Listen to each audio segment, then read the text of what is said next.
There's been quite a bit of backlash to the idea that Pikmin 4 could be an open world, or could change the format of the series levels entirely. I've seen overwhelmingly through making these videos that so many people are all on board with the idea, and so many people are so against it. I think that change to open world is probably the most likely way we could see the series evolve on Switch. And more than likely the series will evolve on Switch, given the fact that a ton of different Switch games have had some sort of evolution for their series, breaking boundaries and pushing the series into places it hadn't gone before. Not only that, we already know the perspective is changing for Pikmin 4, so it's pretty clear it's not a matter of will it evolve, but how will Pikmin 4 evolve? How will it change? And I think one of the easiest ways to do this is to change the campaign layout. However, I do not think it has to be through an open world system. I think actually that would be detrimental to the gameplay style of classic Pikmin games. When Breath of the Wild was developed, it was done by looking at the roots of the Zelda series and evolving a new gameplay system from there. I think Pikmin can do the same, looking back to the gameplay flow of Pikmin 1 and creating something new. My name is Vantage Emblem, and today we're going to be talking about my favorite way to expand the Pikmin series in Pikmin 4 and going forward. That solution is multiple campaigns. So what do I mean by multiple campaigns?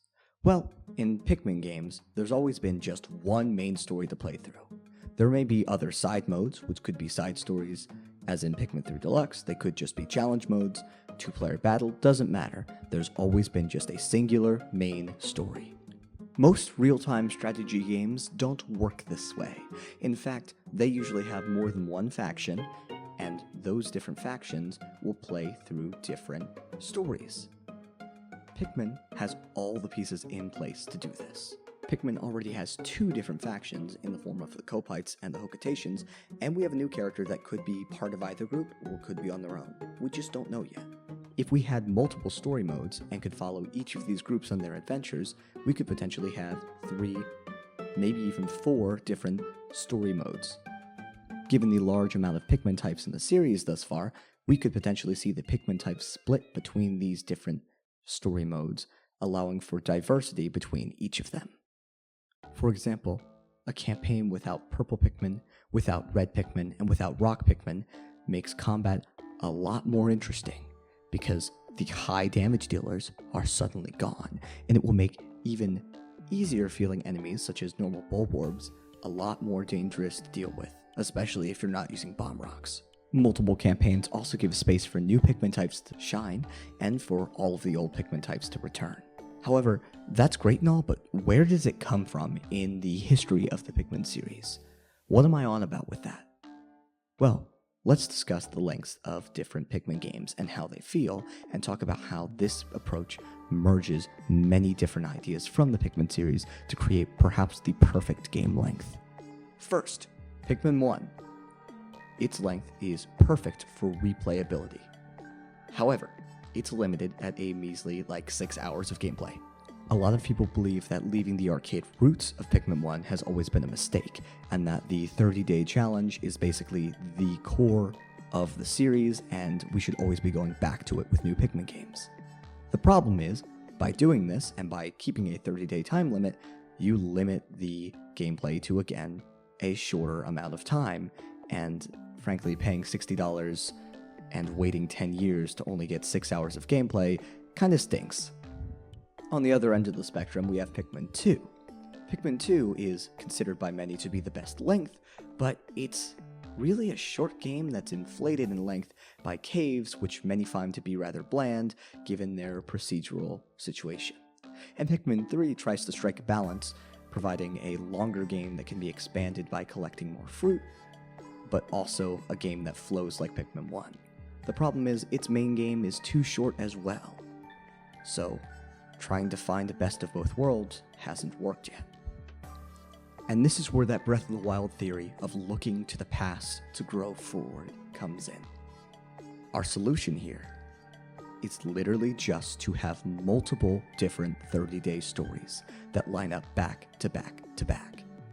This means each of them will flow sort of like the story mode of the original Pikmin 1, which is a really solid introduction to the series. But a single campaign is not enough content on its own, as proven by Pikmin 1 and a lot of reception to Pikmin 1. Pikmin 1's designed to be replayed over and over and to get better and better at it, and this still allows for that. But it doesn't cap the content. In fact, this only enhances that original Pikmin 1 feel, because each campaign is, in a sense, a fresh start. Every time you unlock a new one, it's a new 30-day challenge for you to repeat and master. So essentially, this merges the length of Pikmin 2 with the micromanaging roots of Pikmin 1. And not only that, it does it in a way that doesn't take away from the timer. Because here's the thing, Pikmin 3, its problem is its timer keeps getting extended, and after a certain point in time, once you hit a certain point of the game's length, there's no threat anymore. This preserves the timer because once you clear one campaign, another one begins with another timer. In fact, it allows for the timer to become harder and harder the longer you go into the game. And perhaps this is what's meant by the clock in Pikmin 4's reveal trailer. Perhaps there's a greater emphasis on the timer once again in this title, like the original Pikmin 1. But the funny thing is, as much of a return to Pikmin 1 as this is, this gimmick is actually already seen partially in Pikmin 2. Pikmin 2 has two halves to it. The first is before you pay off the debt, and the second is post-paying off the debt. Essentially, it's taking this idea but expanding it out into two campaigns rather than just a main game and a post-game. But imagine you have a 30-day story, and then after that ends, you unlock a second 30-day story. And after that ends, you unlock a third 30-day story. This kind of gameplay structure is used in RTS games already.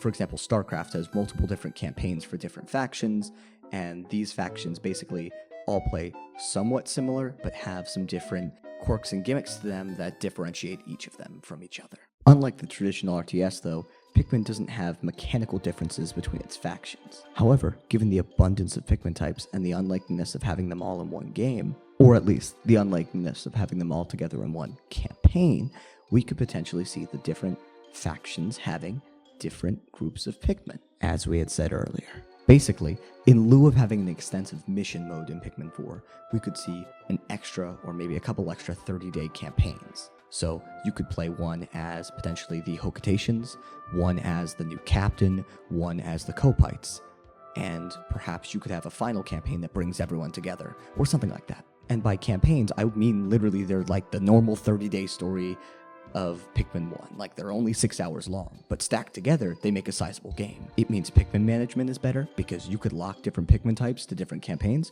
For example, if you start the first campaign as a campaign where you have to recover ship parts with the new captain, you could have just red, yellows, and blues, and it could be a throwback to the original Pikmin game, and you wouldn't have to worry about any other Pikmin types.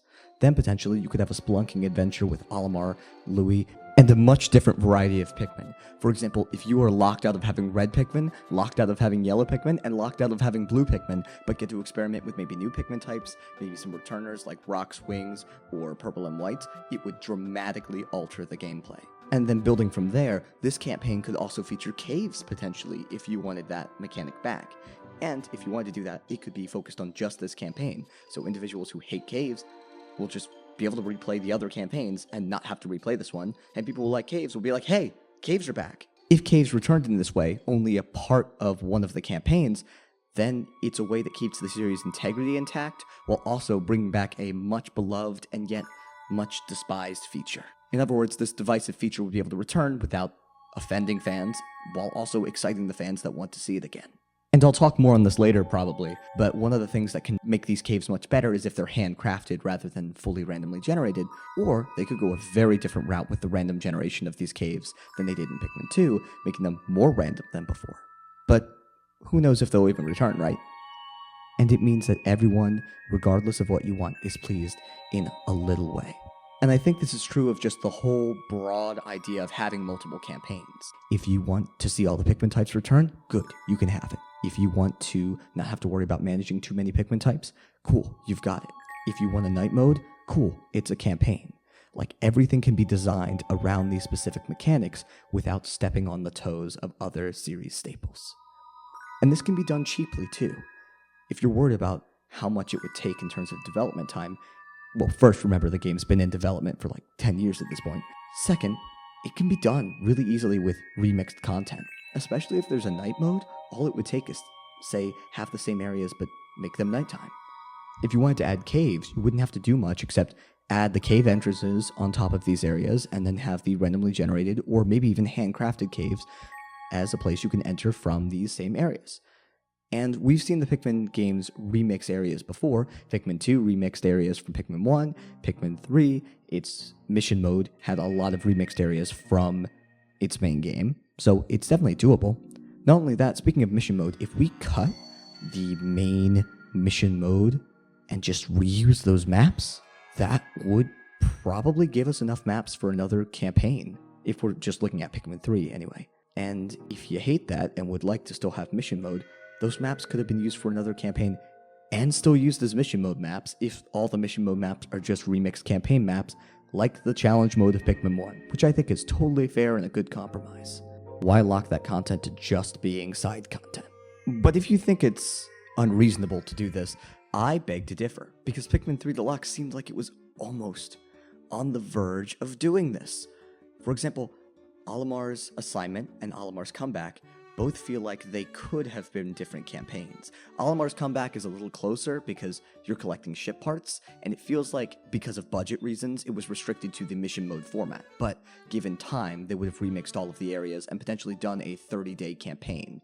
If that were the case, Pikmin 3 Deluxe probably would be heralded as the best Pikmin game if it had a 30-day campaign a la Pikmin 1 and the main game of Pikmin 3. But of course, that's not what happened. I think most of the budget for that game went into the marketing, which is fine. That is totally valid. The game sold really well because of it. But this idea could have come from Pikmin 4, which has multiple campaigns, potentially. But we'll see when Pikmin 4 releases, won't we? But what do you think? Do you think Pikmin 4's campaign should be a variation of the main style at all, or just a return to form? Do you think that Pikmin 4 should have caves return? Do you think it should have multiple campaigns, or do you think it should just have one? Do you think that mission mode's more of a priority than the main campaign? Tell me in the comments below. And if you haven't already, be sure to like and subscribe. I make Pikmin videos at least weekly here, and I'm very excited to be posting some more in the near future. Anyway, I'll stop rambling and end things here. My name is Vantage Emblem. I'll see you all in a bit, and I hope you have a good day. Take care, everyone. Cheers.